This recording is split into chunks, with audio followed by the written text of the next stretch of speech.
Welcome to the Wired to Hunt podcast, your home for deer hunting news, stories, and strategies. And now, your host, Mark Kenyon. Hello, and welcome to the Wired to Hunt podcast. I'm your host, Mark Kenyon, and this is episode number 1. Today, we're going to be introducing you to the Wired to Hunt podcast and us, your hosts. And then finally, we'll be discussing our single best and worst moments of the 2013 season. Sound good? Let's get at it.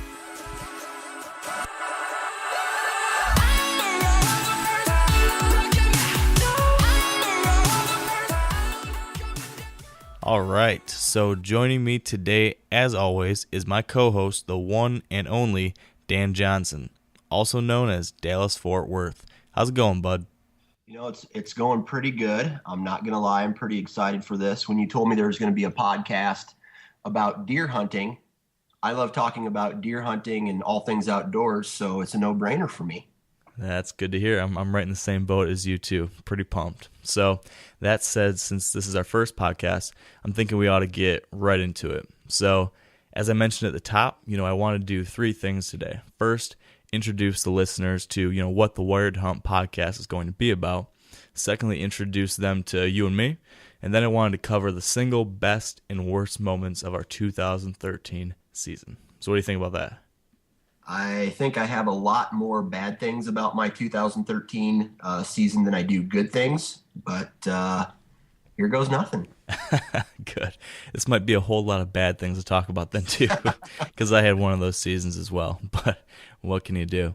So first off, for everyone out there, I want to give you all a quick intro on what this podcast is all about. So if you're not familiar already, I run wiredtohunt.com. It's one of the largest deer hunting blogs out there, and every day of the week, we're posting new articles, videos, and stories that are focused, solely on those things that whitetail addicts are all about.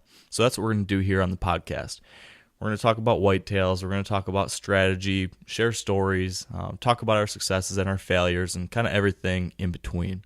And then on top of that, we're going to be bringing some of the best whitetail minds from across the country onto the show to share what's going on with them as well. So I think that's the plan for the show moving forward. Dallas, do you think there's anything else that we should warn the listeners about in the future? By no means am I a professional anything, so don't take whatever I say to the bank. As far as tips are concerned, man, I'm open ears. I need as many tips about whitetail hunting as I can get. Well, that's a perfect segue, because next I also wanted to talk a little bit about who you and I are. So a quick background on me. I am the founder of wiredhunt.com. I'm 26 years old, and like Dallas here, I'm addicted to whitetails. I've been hunting pretty much as long as I can remember. I've hunted across most of the Midwest states, Michigan, Ohio, Iowa, Illinois, etc. And I've killed a few nice bucks, but kind of similar to Dallas, I've screwed up probably more than I've ever had any success. So I've definitely got plenty to learn too. In addition to running the website, I also write for different publications like North American Whitetail, Deer and Deer Hunting, and Quality Whitetails. So that's kind of my shtick right now. It's a lot of fun, and it's what I love to do. Now, all that said, a little fun fact here, and something that usually surprises people, is that my 2 favorite kinds of music are country and electronic dance music. So I don't know. That's a large gamut you run there. It is. People give me a hard time because during the rut, I actually have a CD mixtape that I call the Rut and Rave Mix, and it gets me pretty pumped up to head out there and hunt in November. So I might need to borrow that sometime. It's pretty good. But what's your story, Dallas? Well, I am 33 years old. I am married. I have a daughter who just turned 1, and she is 100% in control of my life. And that's a good thing and a bad thing, I guess you'd say. But she rules the roost, so to speak. I work for a company that helps build websites, and other than that, I lost my right index finger in a horrible industrial accident in 2005 in Atlanta, Georgia, and maybe someday I will be able to share that story on the podcast. But we're all interested. Yeah, for sure. But like Mark, I love the outdoors, hiking, I mean, anything that has to do with the outdoors. And my favorite color is baby blue. Baby blue, it's a good choice. I'm more of a green guy, but blue comes into a close second. That's good. That's Yeah, good. yeah. All right, so maybe by episode 5 or 6, we'll get a little more about the finger story. Yeah, it might even be a two-parter because it just depends on how I feel that day. Depends on how detailed I get with the story. All right, well, we're waiting with bated breath, that's for sure. I don't even know if I know the real story, Dan. I've heard different things, but I don't know if I know the real deal. Well, depending on how much I know you or how much I get to know a person, depends on what kind of story I tell. I'll tell you a real quick story. I was introduced to Matt Hughes, the UFC fighter, once, and he saw that my finger was missing, and he asked, "Hey, how'd you lose your finger?" And I said, "A snapping turtle bit it off."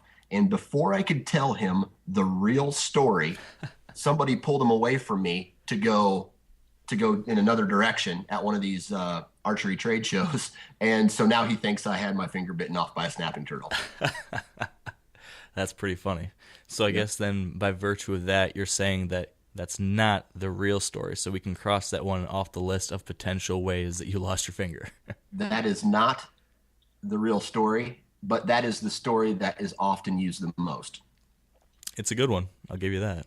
Yeah. I'll give you that. Well, good deal. We got the introductions out of the way. So let's jump right into the meat of what the Wired Hunt podcast is all about, and that's whitetails. So today I really wanted to kick things off by talking about our best and worst moments from last season.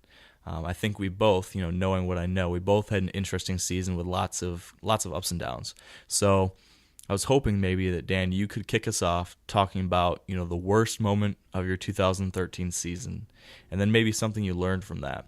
And then I'll share my story as well after that. Well, I tell you what, I had a really rough 2013 season. Most of it was spent bouncing around probably a 25-acre bedding area, chasing 3 different shooters, one upwards of mid-170s. Wow. Now, long story short, my vacation came to an end, and I usually take 2 weeks. This week I had to take 1 week, and then I had to go on a business trip for the second week of the rut. Now, the worst part was I got the opportunity to go an extra weekend. My wife let me go for one extra weekend after the rut was over when I got back November 24th. It was a real cold morning. I get up in my tree stand, and it was one of those mornings where no wind, crisp, cold, frost on everything, so you could hear what seemed like miles. Love it. And I did a short rattling sequence. About 5-10 minutes later, I hear a crunch, crunch, crunch, crunch, crunch. I look over to my right, and there's a 160, 165 class buck walking right towards me. And I like to film my hunts, so I tried to get him on camera, and I let him walk through 2 of my shooting lanes at 5 yards just to try to get him on camera. And by that time, I still didn't have my bow in my hand. He walks off to about 22 yards, and he's hard quartering away. I finally get the bow. I draw back. I shoot him, and he does one of those real hard kicks, that pretty much lets you know that deer's dead. Right, that mule kick. You love that. The old mule kick, yep.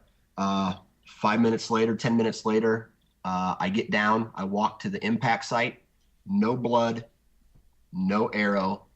Me and another guy walked for 2 days straight, gridding the same property that me and you hunted the other weekend, shed hunted the other weekend. Yep. And we found nothing, and it tore me up. Ugh. Yeah. That is the worst. Yeah. So I think about that deer every single day, and after the gun season is over, or after the hunting season in general is over, I take corn and I dump it out on some of my hunting properties to see what deer made it through the season. And he hadn't shown back up yet. So I have a feeling he's dead somewhere, and I just haven't found him yet. I remember when you posted that on Facebook last fall, and I just felt for it. I know what an awful feeling that is. So it's funny you mentioned that it was on November 24th, because I was actually hunting in southern Ohio on that same day, and it was a great day for me too. At least, condition wise, I remember, just like you said, crisp, cool, and I actually rattled in like 150 class that day too. So it's kind of funny now that I realize that's the same day. Yeah. But taking a step back, coming out of that, what do you think you learned anything from that experience, or was there something you were able to take away from that occurrence? Yeah. The way I look at it is, if you're going to do hunting and you're going to do filming at the same time, you have to be prepared for failure, because I know a lot of guys out there who will go and try to film their own hunts, one man, one camera. And it's impossible, because no matter what you plan for, that deer is going to come from an angle where you're not ready. And honestly, it's made me question a little bit, do I really want to continue filming my hunts? Because not only did I wound the deer, it would have been by far the biggest deer I've ever shot. So it kind of eats at me a little bit from more than one direction. I feel horrible that I wounded the deer, but I have to ask myself, where are my priorities? Do I want to get the deer on camera, or do I want to have the deer, dead at the end of a blood trail? Yeah, I can definitely relate to that question, trying to weigh the benefits. I do exactly what you talked about, filming my hunts myself, so just me and just my camera, and it is, like you said, it's nearly impossible. It's a royal pain in the butt trying to deal with all that camera gear and everything while you're trying to hunt and get set up. But the one thing that keeps bringing me back to it, though, is, the day after or something, when you see a great deer and you get to relive that experience on film and watch it again and show your friends. I just love that so much. It keeps on bringing me back to it, but I can definitely relate to the challenge, that's for sure. And I actually, the last 2 years, I have tried to self-film a kill. Both times I got the kill, but I wasn't able to get it on film. So I still haven't really pulled it off, but maybe this year. We'll see. Yeah, it's definitely difficult. That's the truth. Well, that said, then I guess I'll share with you my sob story, which isn't too different than yours. And ironically, with this one, I was able to get the film, but not the kill, or not the shot. But this was for me a few weeks after your rough experience. It was December 6th, and I was hunting a property down in southern Ohio. I'd been there for the opening couple days of their firearm season, and it warmed up, so I headed home back to Michigan. I think 3 days later, a big cold front was supposed to be hitting, so I ended up turning around and coming back down to southern Ohio for that cold front, and it was a big snowstorm, like 30-degree temperature drop. I just knew it was going to be good. So I got down there and got to this property, and so much ice had been coming down. It was like sleet and ice and rain and snow all mixed together that when I got to one of my tree stands I was planning on hunting, I couldn't even climb into the tree. Every time I tried to grab one of the tree steps, I would slide right off. I eventually was like, I'm going to get myself killed if I try, climbing these steps any further. So gave up on that stand, went to another one deeper in the woods, couldn't get up that stand either. So now I've been to two different tree stands. It's getting, closer and closer to that magic hour of the night. So I finally decided just to go stand on the edge of the field. As ridiculous as that sounds, I went to the edge of this bedding area where a bedding area and a cut bean field met, and I put my little tree umbrella, screwed that to a tree I was standing next to, so I had a little cover over top of me. I attached my camera arm to the tree I was standing next to, and then leaned my gun up next to the tree, and I kind of hid behind the tree. So it was one of the most ridiculous setups of my life. But it's funny, I did an interview that day, and I kind of said, sometimes it's the weirdest situations like this that end up working out. And it almost did.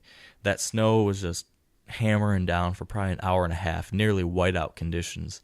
And about an hour before dark, the other side of this field, I saw a dark shape kind of materialize out of that snow and start heading my way. Right away I pulled up my binoculars, and the first deer I saw was a doe.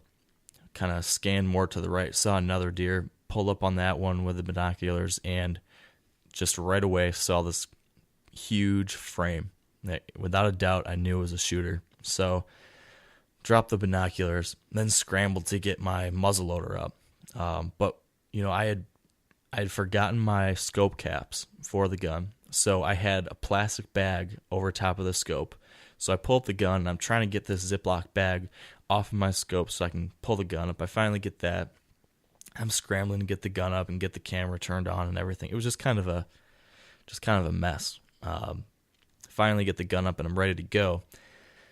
And I try to get my rangefinder, and I remembered that I wasn't able to find my rangefinder that day. I looked all over the place, couldn't find it. So here I am, kind of scrambling on the ground. This deer is approaching across this field, and I can't range him, so I don't know how far away he is, but he seems close enough. Now, I had sighted in this gun. It was a new muzzleloader I had just bought a few weeks beforehand.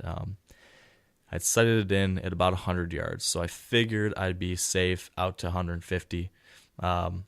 Unfortunately, I wasn't able to range this deer. So, long story short, I pulled up, he stopped, I took a shot, and he just stood there and didn't move, just looked around. Instantly, I knew I'd missed. I was fuming, I guess would be the only way to describe it, but I scrambled. He was still standing there, so I scrambled now to reload. So I'm stuffing more pellets down my muzzleloader, putting a sabot down. Got another load in. This time I pull up again. He's still standing right there where he was originally. I assume this was around 100 some yards, maybe a little further. This time I remember I took my time a lot more. I rested the muzzleloader against the tree, which I'm pretty sure I did the first time, but I guess I can't remember for sure. But had the gun rested against the tree I was standing next to. Really took my time on this shot. Put it right behind his shoulder and squeezed that trigger, and same darn thing happened again. He just stood there. And I unbelievably had missed this buck, this great big, what turned out to be a really big 8-pointer that we had a lot of pictures of on that property. Missed the darn thing twice. And after about another 30 seconds, I tried to reload again, and he eventually took off running. And I went out there, wanted to check for blood while the snow still hadn't covered anything up, and there was nothing. I tracked him for, 500, 1,000 yards all the way across our property to the neighbor, and I could see his tracks just fine, but not a drop of blood, nothing. So I completely biffed it on that deer twice in a row, and this was after, hunting all season, having lots of close calls, but nothing close enough. I think I had like 7 or 8 really close calls on good deer this fall, leading up to this point, but I just couldn't pull it off. So when the opportunity finally presented itself and I missed and kind of blew that opportunity, it was kind of crushing, I guess would be the only way to describe it. So that was definitely my low point, I would say. Well, you know what they say, if you've never missed a deer, then you haven't been hunting long enough. So, those things definitely happen, man. I've missed deer. I've wounded, the shipwreck story. Oh yeah. That's a story we'll have to dive into more detail at some point for sure. Yeah, for sure. But what can you do? It's part of hunting. All you can do is prepare as best as possible, practice, and sometimes things don't go as you would have liked. But I guess on that same point, when it comes to lessons learned, I did make a couple mistakes here. Number one, I hadn't shot this muzzleloader out to longer ranges than 100 yards before. So I just kind of assumed it would be okay. That was a mistake. I should have, shot this gun out to 150 or further just to better understand, how that bullet might drop at longer ranges. I wish I had done that. I would have, known a little better if I should have taken that shot or not. Even though I didn't have that rangefinder, which is kind of a ridiculous story. I later found out that later that evening, I realized that the rangefinder that I couldn't find in my truck or my box or anything, it was just tucked in the pocket of my bibs that I was wearing the whole time out there. I got 1,000 stories for you. I mean, release, rangefinder, you name it. If you need it for a hunt, I've left it in a truck or what I thought, and it was in one of my pockets. So I definitely feel you there. Yeah, yeah. I guess maybe we're not the sharpest tools in the shed. That's a fact. Yep, yep. But so I wish I'd had that rangefinder, but again, I should have known how my gun would have shot a little better than that. And then secondly, I think I just needed to slow down a little more. My assumption is that I shot underneath that buck.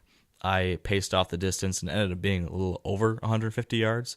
But with all the snow, it was just really tough to see and really get a good idea of how far away he was. But regardless of that, I still know that first shot definitely was rushed. So for me, I'm constantly trying to find ways just to slow myself down in that moment, because I have the tendency to just kind of go in this zone. I almost black out. At least my natural tendency in years past is just when the shot comes, my body just kind of takes over, and my mind sometimes turns off. So I've been working the past few years trying to control that a little bit better, and I just need to continue to improve that process, I think. So I think that's really what I took from this.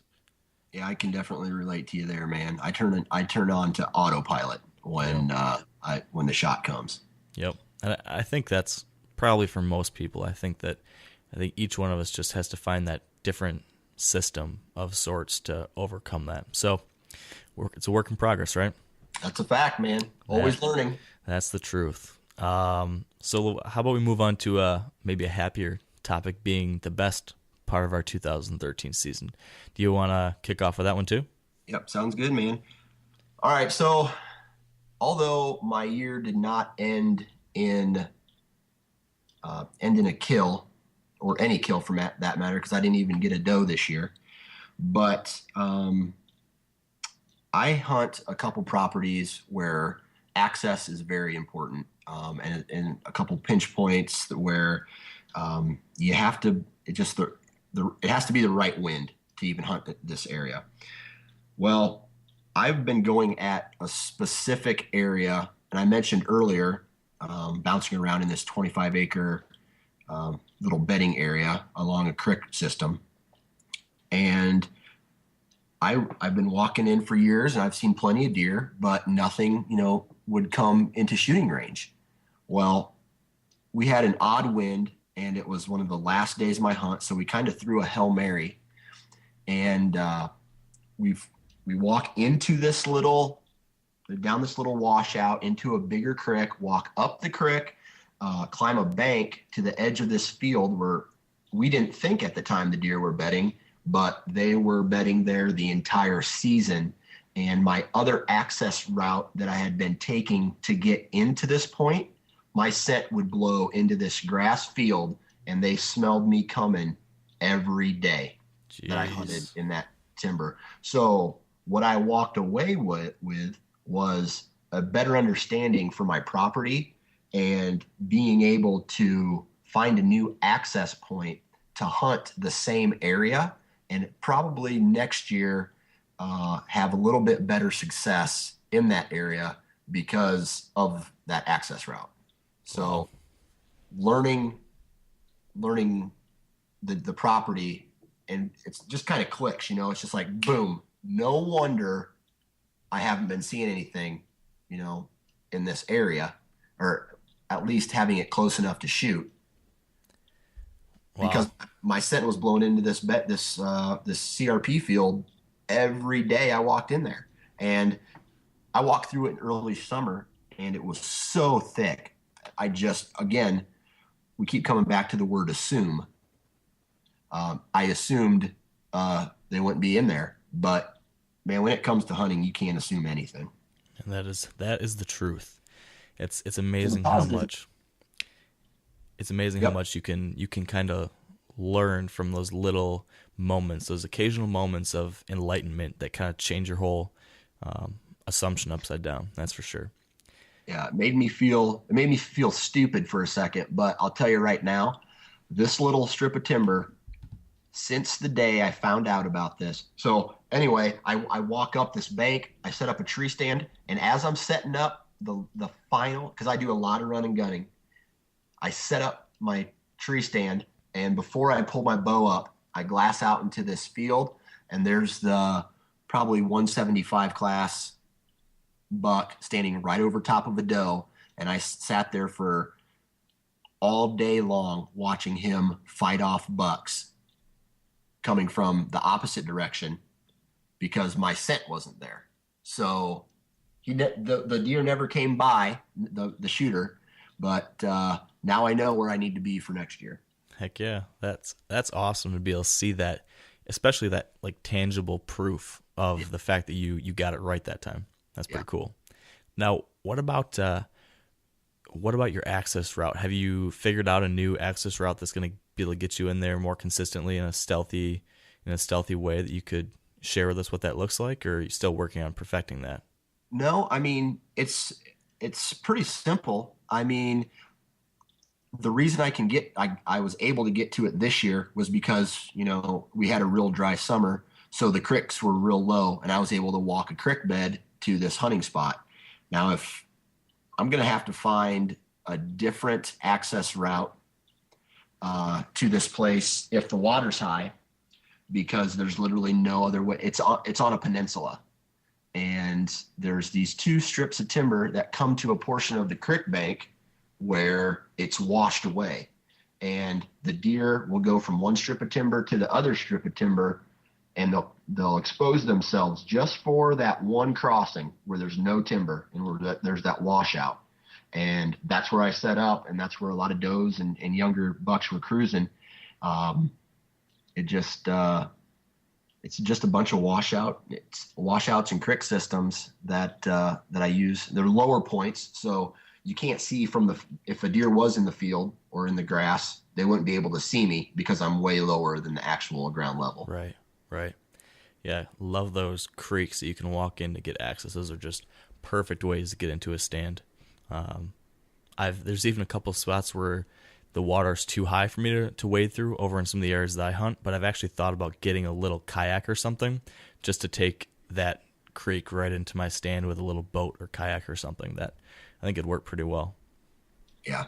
So needless to say, I am definitely excited to, June, July this year, get out there, hang a stand, get it trimmed out, and hopefully the game plan presents itself. But as we all know, game plans change, and they can change fast during the rut.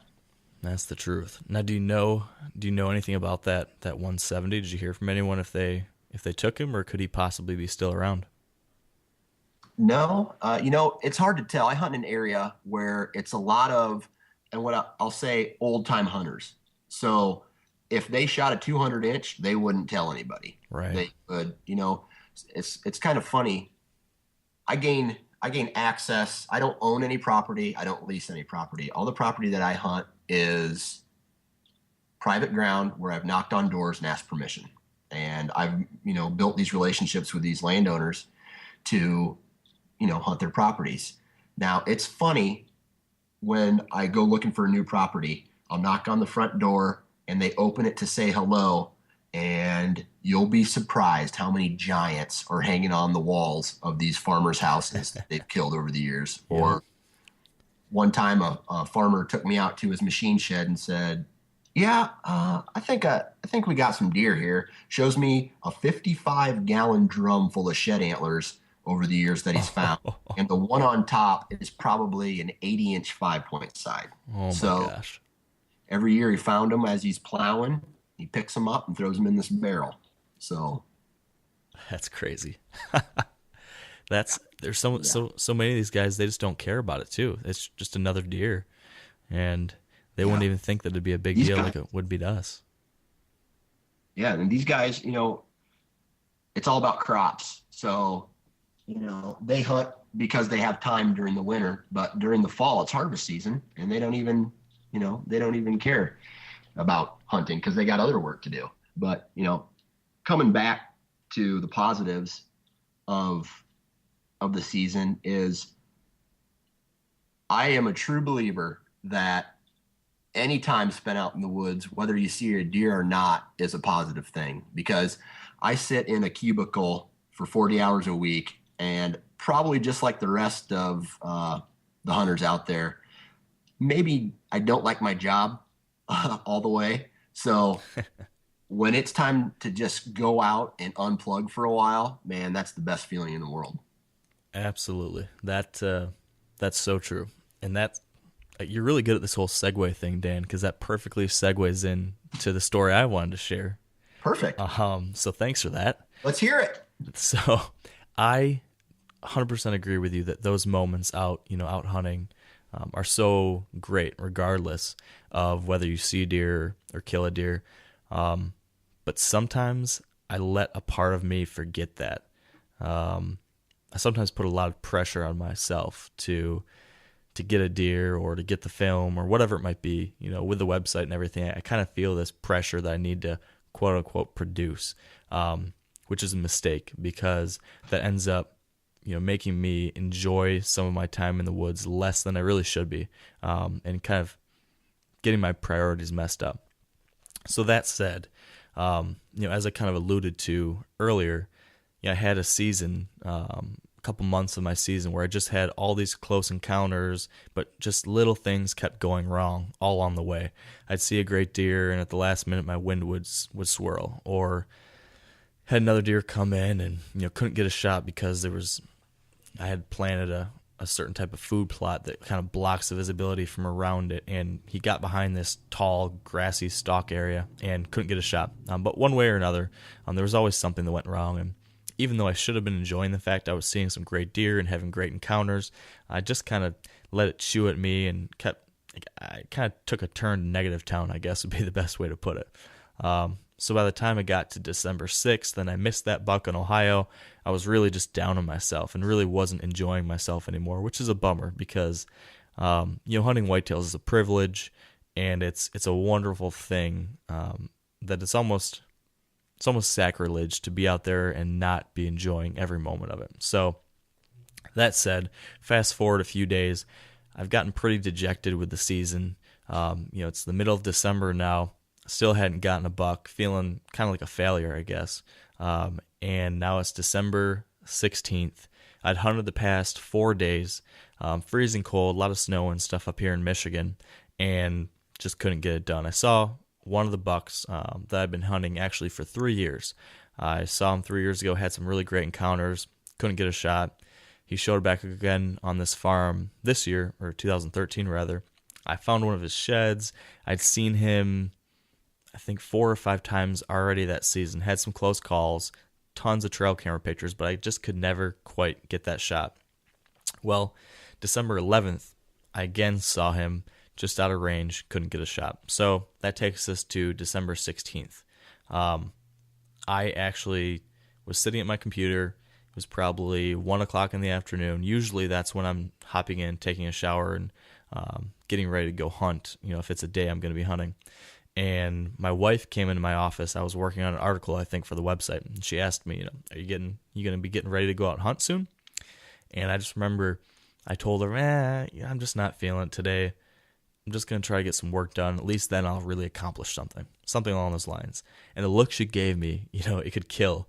She just looked at me like, who do you think you are? Like, get out there, do what you love to do, stop making excuses, and hunt, which is a pretty great thing for a wife to say. I must admit, I'm a lucky guy. So she got me off my tail, and I ended up heading out to hunt. And I went to a different section or a different property really than I usually hunt. This is on the back side of the main property that I hunt here in Michigan. But I had permission on this piece, and I'd heard that a good deer had been spotted out in one of these cornfields. So I thought it might be, this target buck I'd been after. I'd been calling him 6-shooter because, 3 years earlier when I first saw him, he was just a giant 6-point buck. So I thought maybe it was him or this one other deer I'd been chasing. So decided to try to hunt this spot. I didn't have any stands out there. I didn't really have anything prepared. So my plan was literally just to sneak out there along the edge of this field and sit behind a tree or something, kind of doing the same silly thing I did in Ohio, and just see what I saw, maybe learn something, and try to get a better setup the next day. So I snuck and crawled my way into this back corner of this cornfield. It's kind of a long story, but funny. It was a kind of a big hill that I had to come over, and I knew if I went over top of this hill, any deer that were bedded back in this timber would see me. So to try to not be seen, I crawled on all fours along the backside of this hill and ended up falling and rolling over in the snow, and it was just kind of a whole mess making it happen. But I got set up, and I actually was kneeling down behind a tree, and like a 50-year-old ottoman. Somebody years ago had brought an old footstool, an old ottoman out there on the side of this field. It was all deteriorated, and some of the fabric was rotted away, but kind of worked as a good little makeshift blind, I guess. So I got set up there, and throughout the evening, I ended up seeing a bunch of deer, a whole bunch of does filtered out, and a couple young bucks. And finally, maybe 20 minutes before dark, that deer, 6-shooter that I've been hunting for so long, pops out on the other side of the field, maybe 400 yards away. Watched him for a little bit. He disappeared. Then maybe 10 minutes before dark, he comes back the same way he came. Again, still out of range, disappears back into the timber, heading away. So I was excited to see him again, but just like all the other times, I'd see these great deer, just could not get the shot. So I figured that was probably one of the last chances I'd have at him. So I sat around a little bit longer. It got to the point where I couldn't film anymore because the light was just starting to go down. So since I couldn't film anymore, I decided to call it a night and get out of there before any more deer filled the field. So I stood up, started getting ready, and this is where the story gets kind of goofy. I had to take a leak before I left. So I decided to do that just before I walked out of there. It's still light enough to see, still shooting light and everything, but I was going to try to get out there early. So taking care of my business, and out of nowhere, 40 yards away, right out of the timber line I was standing in, steps that buck. I don't know how it happened. He had traveled 400 yards all the way around to the backside of me. I don't even know how it's possible, but somehow there he was, 40 yards away. I reached for my gun, pulled up, and I got a shot at him. So it was a crazy, crazy way for the season to end, even how that specific hunt went. And I think it was so representative of my whole season. And I think it came down to not giving up, keeping on pushing, even when I wanted to call it quits. Usually it was myself, getting myself up and going. Sometimes it was my wife giving me the extra nudge. But either way, it was so great to finally be rewarded for that hard work and persistence. And I think, that's really what I took out of the season is, number one, being persistent, pushing through, keeping on. And then secondly, making sure my attitude was in the right place, enjoying my time in the woods, and not getting so focused on sometimes the more materialistic type of things, the kill, whatever it might be. So I learned a ton this season from that perspective and was so fulfilled because of that. For the season to end that way, it was just kind of a dream come true, and it also kind of taught me some important lessons. So that was definitely the high point of my 2013 season. Yeah, that buck you shot was a stud too. I love that. I love those brow tines, man. That picture is awesome. He's a cool deer. Not the biggest deer in the world, but he was mature, 5.5-year-old here in Michigan, and lots of character. So it was neat having so much history that I had with him. I was just so thankful and blessed that could happen. So I'm a happy hunter now, just excited to see what 2014 might bring. Heck yeah. And that's guys like us, man. It's like my wife asked me a while ago. She's like, why don't you think of anything else except deer hunting? And my answer to her was, because there is nothing else to think about. Oh, I know. We've got quite the addiction, don't we? Yeah. It borderlines on obsessive compulsive at times, I think. Yeah, so I've been told. But, I always like to remind my wife and family members, it could be worse. At least what I'm into isn't, well, I won't drop any other examples, but it could be worse. Yeah. Yeah. There's plenty of other examples out there. Yep, that's for sure. So I think that's a perfect place for us to wrap up, Dan. I think this is a perfect example of what the Wired to Hunt podcast is going to be about. Like I said earlier, we want to share these stories and kind of the things we've learned along the way, and then just talk about the things that matter to you and me, Dan, and to all the listeners out there. Everything about the whitetail, how to hunt them, how to learn from them, and how to just have a good time out there in the woods. So, that's the plan moving forward. To all of you that are listening to this first Wired Hunt podcast, I want to thank you, so much for taking the time out of your day to join us. We really appreciate it, and we're excited for what's to come this year. 2014 is looking to be a great year, not just for hunting, but also for Wired to Hunt and this show. So I can't wait for you to hear that. That said, be sure to visit wiredhunt.com/episode1, where we're going to be posting a few notes from today's episode, including a link to the film from that hunt where I killed 6-shooter. So you can take a look at that film if you haven't seen it already. And then also, if you haven't already, be sure to sign up for our Whitetail Fix newsletter. There's a gray box on the right-hand side of the website where you can sign up to get updates from us and our free guide to the top 10 must-have resources for the whitetail addict. Some pretty good stuff. So until next time, thank you, Dan, for being with us here. We're excited to be continuing to do this in the coming weeks. And to all the listeners, have a great week and stay wired to hunt.